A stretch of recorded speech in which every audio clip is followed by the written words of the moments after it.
Benih Rahasia Sang Pewaris episode 146.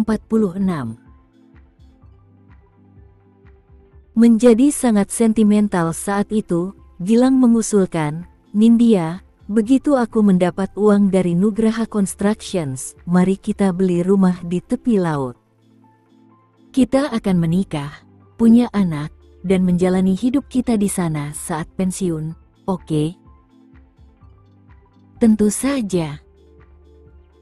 Aku tidak sabar untuk menikmati hidup seperti ini bersamamu. Beri aku waktu lagi. Begitu aku mendapatkan uangnya, aku akan berhenti sekarang juga. Aku akan menceraikan Laifi dan menikahimu. Baiklah, aku akan menunggumu dengan sabar." Nindya tersenyum dengan sorot puas di matanya. "Syera tidak akan pernah tahu bahwa aku akan menghabiskan uang ayahnya selama sisa hidupku," pikirnya dalam hati. Di sisi lain, Laifi meninggalkan rumah sakit dan kembali ke Nugraha Residence.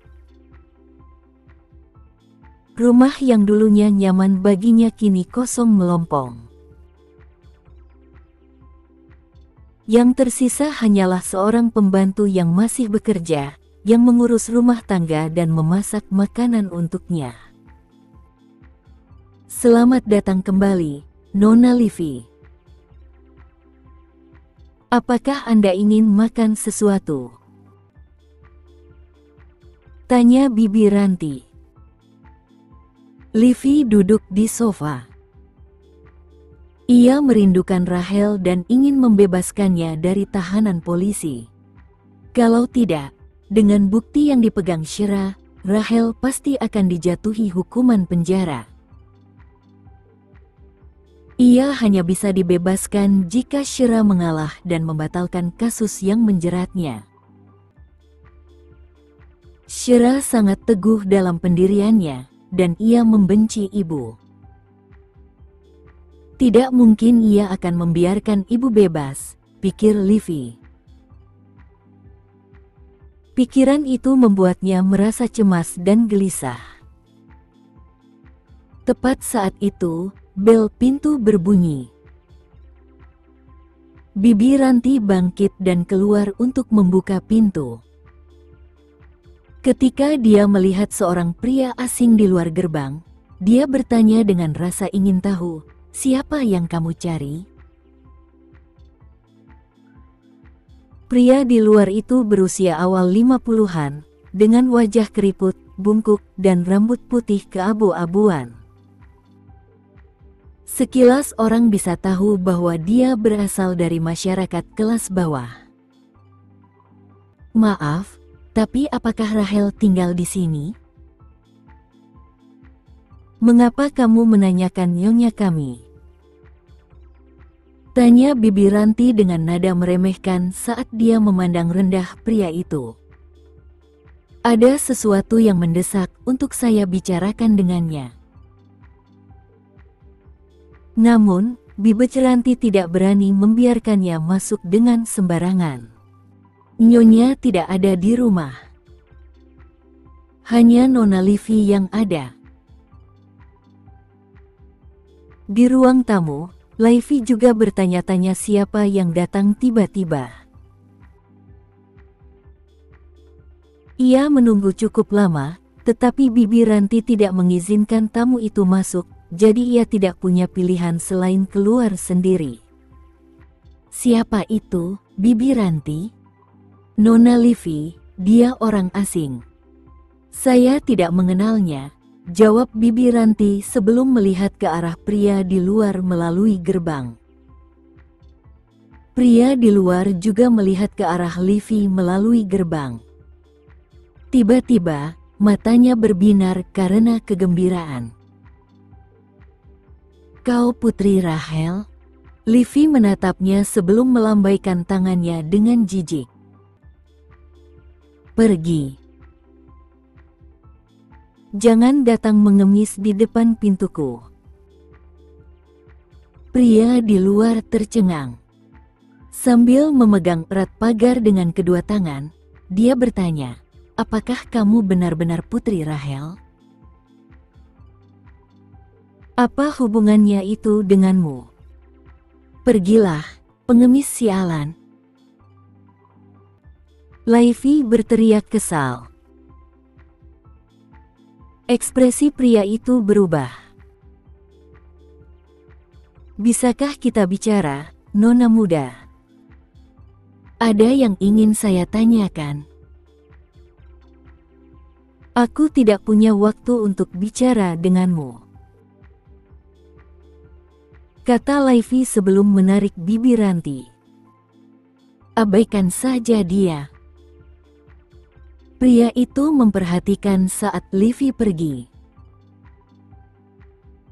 Kemudian, dia melihat ke rumah besar keluarga Nugrana dengan kilatan keserakahan di matanya. Livi kembali ke sofa, suasana hatinya semakin buruk karena pria di luar sana. Dia berkata kepada Bibi Ranti, "Jika kamu melihat pria itu lagi di masa mendatang, abaikan saja dia dan usir dia." Tapi dia kenal Nyonya, Nona Livi. Mungkinkah dia temannya? Bagaimana mungkin Mama punya teman yang miskin seperti itu? Sekilas saja sudah ketahuan kalau dia pengemis yang datang ke rumahku untuk meminta-minta, Livi mengumpat dengan tidak sopan. Setelah menunjukkan aura superioritas di rumah ini, Bibi Ranti mengangguk setuju. Benar sekali. Bagaimana mungkin Nyonya bisa berteman dengan orang seperti itu? Livi kemudian menghubungi nomor Gilang, dan Gilang pun menjawab telepon di ujung sana. "Hai, Laifi. Kamu ada di mana?" "Aku sedang bertemu klien." "Kapan kamu pulang?" "Aku akan kembali sebentar lagi." "Kalau begitu, kembalilah. Aku bosan sendirian."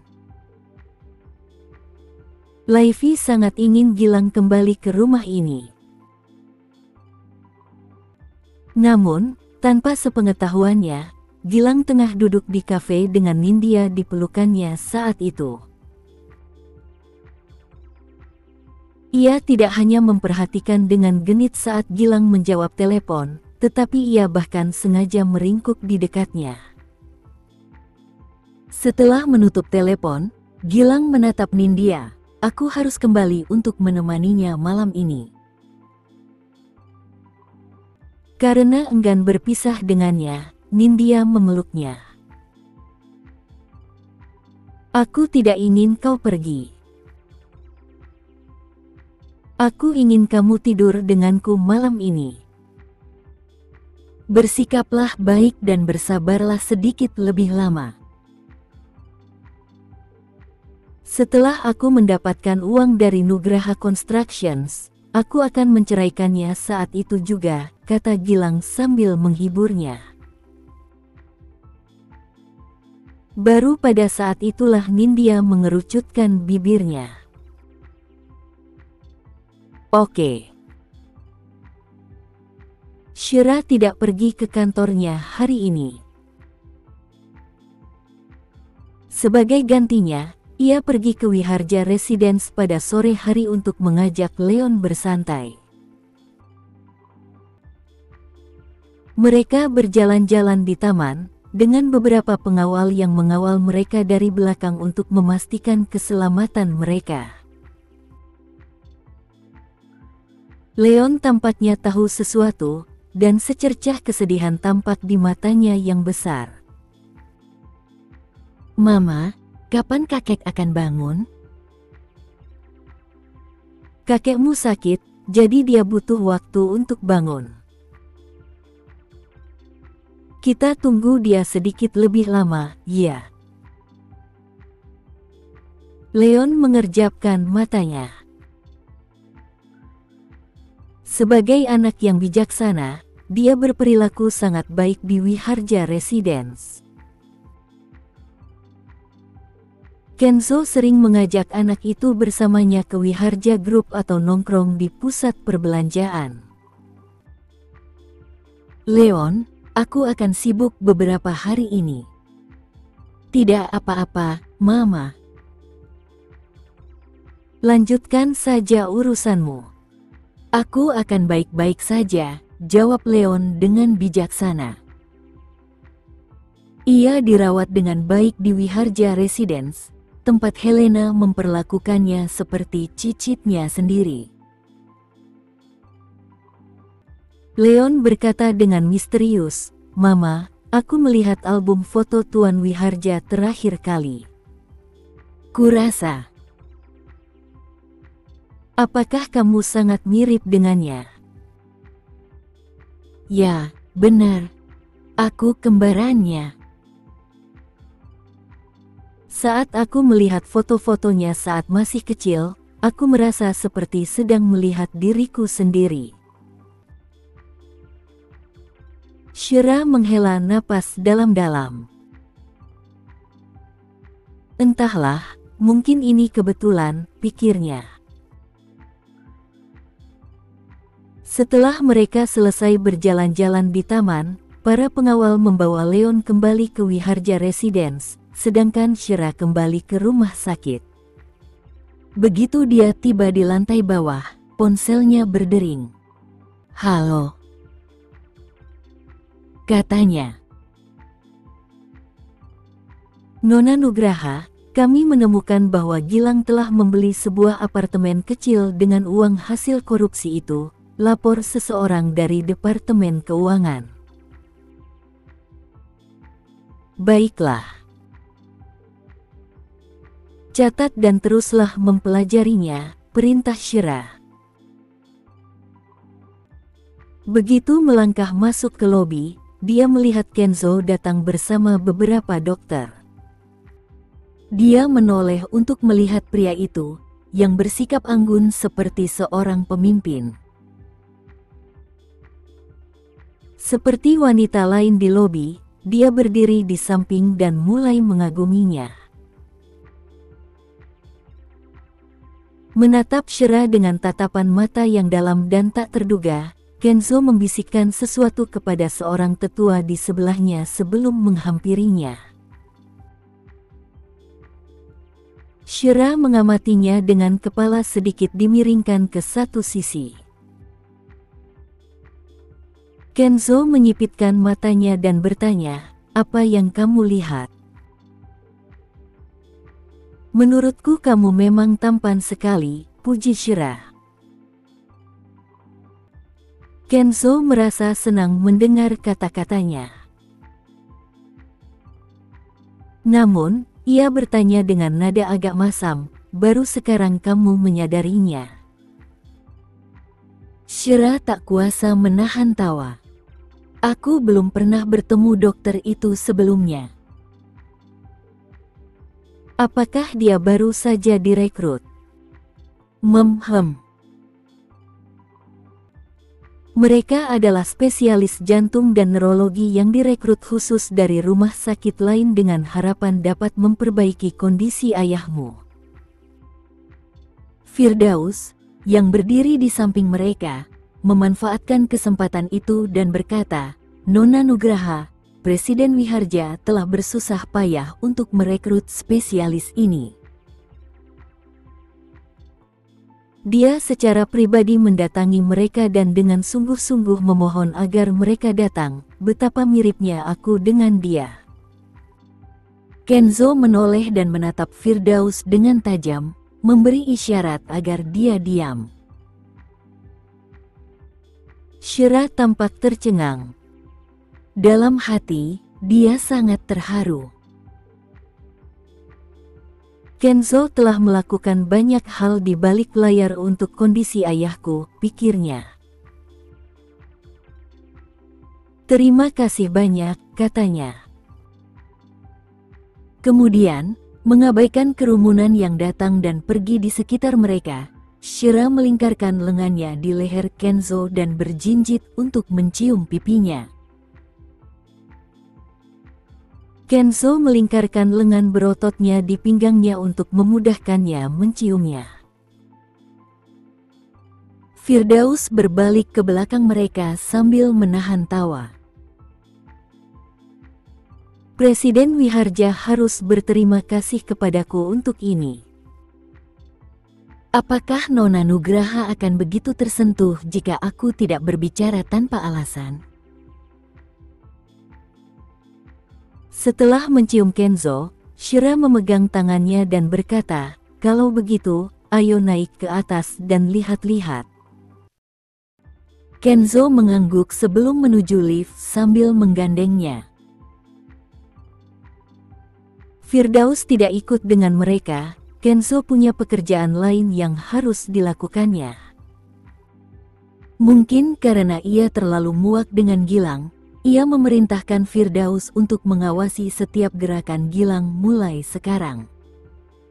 Ia ingin mendapatkan sesuatu dari Gilang sesegera mungkin untuk memenjarakannya. Sekarang karena Gilang jelas tidak cukup mampu mengelola Nugraha Constructions, ia pasti akan mengambil beberapa jalan pintas ilegal, atau ia mungkin ingin meraup sejumlah uang dari perusahaan dan kemudian melarikan diri. Apapun yang ia inginkan, ia pasti akan melakukan sesuatu. Berdiri di depan jendela Prancis, Shira menatap beberapa dokter spesialis yang berdiri di depan ranjang Adam yang sedang berdiskusi. Hatinya dipenuhi harapan dan antisipasi karena ia berharap mereka punya cara yang lebih baik untuk menyembuhkannya.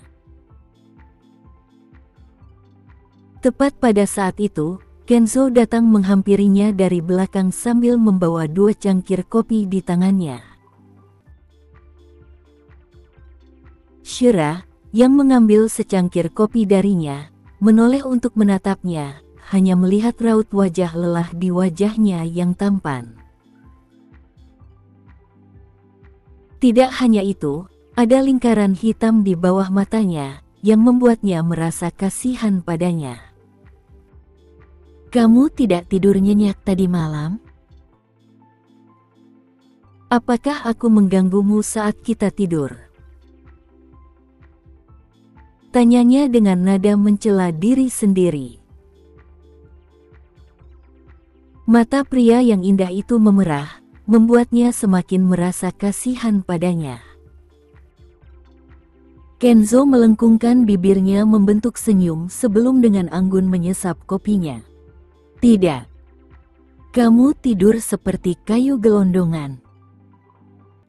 Lalu mengapa kamu tidak bisa tidur nyenyak?" Shira bingung. Kenzo menoleh untuk menatapnya, tetapi dia agak ragu untuk berbicara. Wanita ini mungkin belum pernah terlibat asmara dengan seorang pria sebelumnya. Itulah sebabnya dia tidak tahu apa-apa tentang masalah pria. Yah, itu bukan salahnya. Aku senang tidak pernah ada pria lain dalam hidupnya. Karena tidak ingin membuatnya dalam posisi sulit, Kenzo hanya bisa mencari alasan acak. Tidak ada. Hanya saja aku tidur larut tadi malam karena aku terlalu sibuk dengan pekerjaan. Shira menyesap kopinya, yang harum dan lembut. Entah bagaimana, melihat para dokter spesialis yang berdiri di depan tempat tidur Adam, dia merasa lebih tenang. Orang-orang ini mungkin adalah pejabat medis terkemuka dari rumah sakit yang berbeda. Jadi orang ini pasti telah melakukan banyak hal agar mereka bisa datang ke bangsal ayah bersama-sama. Bagi seseorang yang sebangga dirinya, pasti sulit untuk memohon kepada mereka secara langsung. Maaf telah menyebabkan begitu banyak masalah bagimu atas apa yang terjadi pada ayahku, kata Shira dengan tulus. Dia bukan hanya ayahmu. Dia juga ayah mertuaku. Bukankah sudah menjadi kewajibanku untuk menyelamatkan ayah mertuaku? Kenzo bertanya sebagai balasan. Shira langsung tercengang mendengar pertanyaan itu. Untuk sesaat, dia tidak tahu harus berkata apa, jadi dia hanya bisa tertawa. Baiklah. Kalau begitu, aku harus menikahimu di masa depan. Tentu saja. Siapa yang akan kamu nikahi kalau bukan aku? Kenzo sangat percaya diri. Shira mengerjapkan matanya. Sepertinya aku tidak akan dirugikan dengan menikahinya.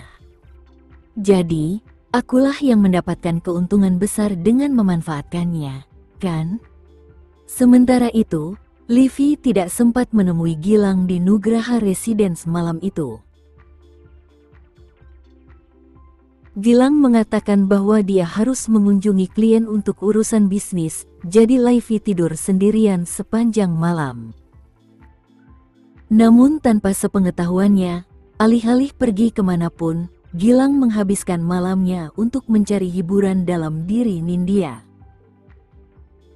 Keesokan paginya, Livy meninggalkan rumah dengan mobilnya. Namun, ketika dia keluar dari gerbang, sesosok tubuh tiba-tiba berlari kencang dan menghentikan mobilnya. Karena terkejut, Livy buru-buru menginjak rem, dan dia merasa telah menabrak orang itu.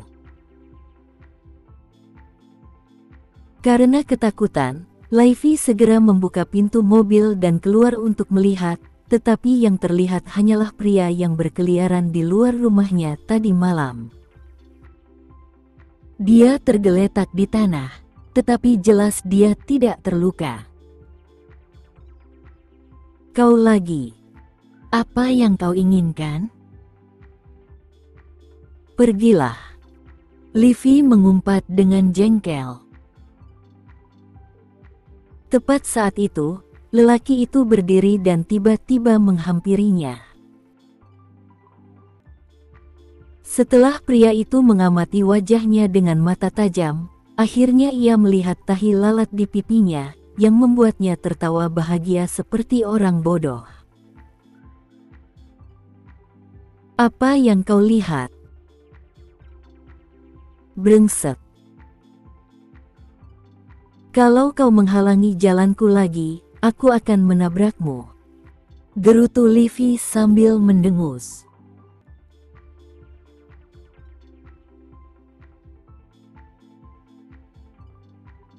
Sekian dulu ya video kali ini, kita lanjutkan lagi videonya di lain waktu. Oh iya, bagaimana menurut kalian? Semoga bisa sedikit menghibur kalian semua. Untuk teman-teman yang baru nonton, jangan lupa subscribe ya, hehehe. Dan kalau teman-teman ada yang ingin gabung langganan, bisa langsung gabung saja untuk dapat fitur yang menarik dan sedikit membantu Mimin. Terima kasih banyak sudah menonton, sampai jumpa lagi, bye.